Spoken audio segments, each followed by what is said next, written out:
Just kidding. So, what's good? What's good? What's good? What's happening? Here to talk about Black Panther 2, Wakanda Forever. That was an experience. I really enjoyed that movie. I had a fun time watching it. Got the chance to see it last night. I just want to talk about first the costume design. That costume design was top notch.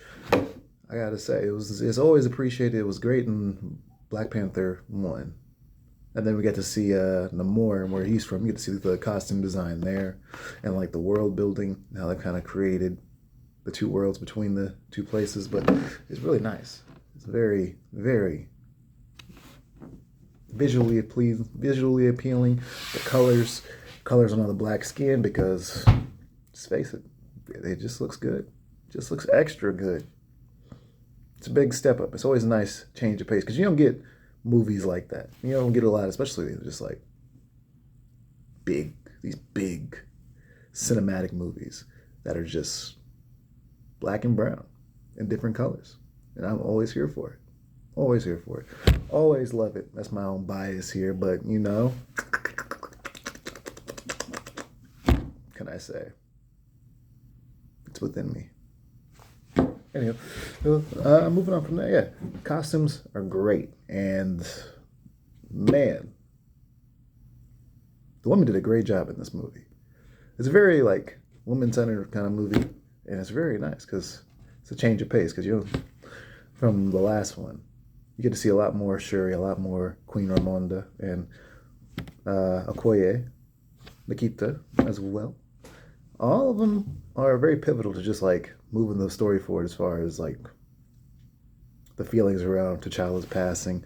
And how the movie handles that, I thought was pretty nice. Pretty nice way to wrap that up. They didn't dive too much into it, which, how else would you do it? I don't know if you do think about watch it. I mean, you watch it, or if you have watched it, think about what you would do. How would you introduce, like, your big actor who's, like, the face? Because it's like, think of, like, if Tony Stark or Robert Downey Jr., if he just died midway through Iron Man, it'd be very hard to, like, recast a person that is kind of synonymous with the mantle. I know there was, like, that argument where people were like, why can't you just recast T'Challa? You do it for everybody else. But realistically, it's kind of hard. You can't, especially when it's already so fresh, you know what I mean? You're, like, one movie in, it's like, if you only got one Sam Raimi Spider-Man and Tobey Maguire, and then it just went to Andrew Garfield, it's like, well, all right, like, okay, yeah, but I think this movie did a good job kind of wrapping that up and not.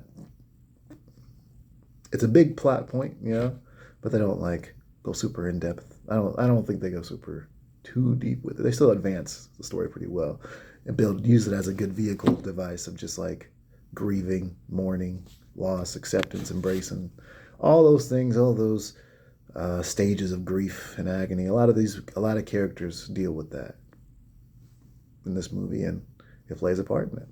And I thought it was handled pretty well. So all of them, especially between those four women that I mentioned, they all deal with it differently. Also, shout out to Angela Bassett. Girl's like 60 something, 60 plus. I've seen her forever. Came a long way from Waiting to Excel, even further than that. But man, woman's a black all-star, straight up all-star. If that woman doesn't get needs more Oscars in her life, not really, but yeah, just shout out to Angela Bassett. If you see the movie, I hope you say the same. You will say the same because shout out to Angela Bassett. Yeah, she does a great job in this movie, I think, and she's very pivotal in a lot more things. She doesn't really do a lot in the last Black Panther. I don't remember her being as utilized as she is, as much utilized as she is in this one. And like in this one, I like her. She did pretty well. So I really liked the dichotomy between her and Okoye and Shuri and Nikita. Like they all interact with her so differently, and they all have these different dialogues, and they're all dealing with T'Challa's passing in different ways. And she approaches them all from different ways. Still love him, but she does it all. Does her thing. Does a great job in the movie. Where else was I about to go with this? What else is this movie? What else was I talking about? Fight scenes. I enjoyed some of the fight scenes in this movie. I thought we could have got more. It would have been more enjoyable. But, for the basis of the movie, I get why we didn't. But what can I say? I'm a sucker for good fight scenes. And I thought the fight scenes here were pretty much in the mill. I like the end fight scene. In this one, it's not an overdone CGI mess. I appreciate that. I gotta talk about Namor. Namor was a pretty good villain. I like Namor's character development. Namor and Shuri are people to really pay attention to with this movie, and their development is very kind of pivotal to like the last act of the movie. It's very good. We learned a bit about Namor and his history. I didn't know too much about Namor going in, but I didn't get to do more. Realized I had that comic, probably about that I don't know how long ago. Forgot I even had it. Didn't ever read it. I was hoping Dr. Doom show up, but didn't happen. But we got Riri Williams, and that was great. I didn't know how they did introduce Riri Williams in this movie, but it'd be nice. I hope the actress who played her did a great job. I thought she was funny. She was cool. Speaking of funny, I don't think this movie did a good job not overdoing it with quips and references and stuff like that. I think that was pretty nice. It didn't feel like I was reading Twitter watching this movie. It was good. Like last movie sometimes had its Twitter moments when you're just like, all right, cool. But this one, it was nice. It was nice. It wasn't too underhanded. And I know Marvel movies have that wacky sarcasm. That you cheeky bastard kind of humor. But realistically, it wasn't really present here. And it was appreciated because that humor gets old really fast, especially when all three of your main other heroes do the same quirks. It's kind of annoying. But this movie does a great job, really kind of escapes from that.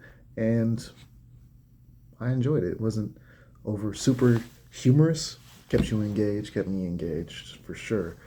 Thought the story was pretty easy to follow. Nothing grandstandingly new, but it was enjoyable. Learning about Namor, seeing his people, seeing some of the stuff he's done, pretty dope. I like kind of his costume design. He was pretty cool. Man, those people was riding whales. Just gotta say, if you could ride a whale, what kind of whale would you ride? I feel like I show up on one of those like narwhals. Is that the one with the horn? Whatever one that one is with the horn, pulling up, ramming. Like, yeah, it's me, overcompensating, something like that. But not being narwhal.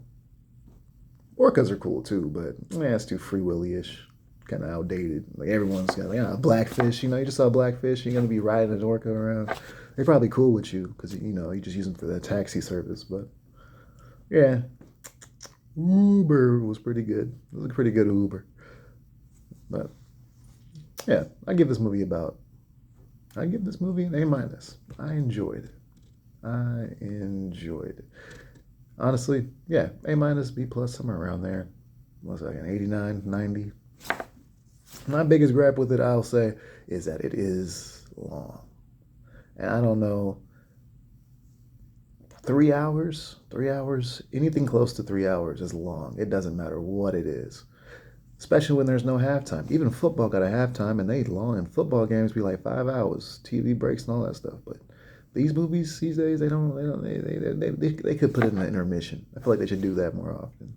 We're gonna stop the movie right here, give you time to go to the bathroom, and if anybody stays, here's a recap of what just happened. I don't know, just to let people catch up, key plot points, something to help people get it all together. But realistically, something for people like myself who may have had a beverage. Those beverages pass through the system.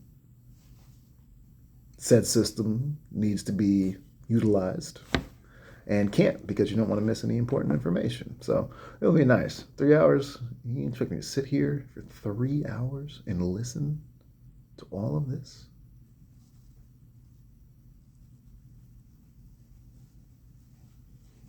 Give me a break. Give me a break. People got work. So, yeah.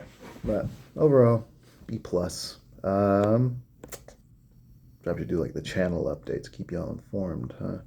I have some other reviews. A lot of movies haven't looked as good for me to watch, but I'll definitely go back and do more reviews of other things for sure. I've fallen off of the movie watching, I'll say, especially a lot of the new movies. A lot of new movies are just rehashes, Marvels, or kind of dumb video game movies. That Mario movie, you're Chris Pratt. That is. I don't think I could do it. I don't think I could do it. I would want to see it if he had the Italian accent, but listening to Chris Pratt, having to listen to Chris Pratt's voice more than I actually want to.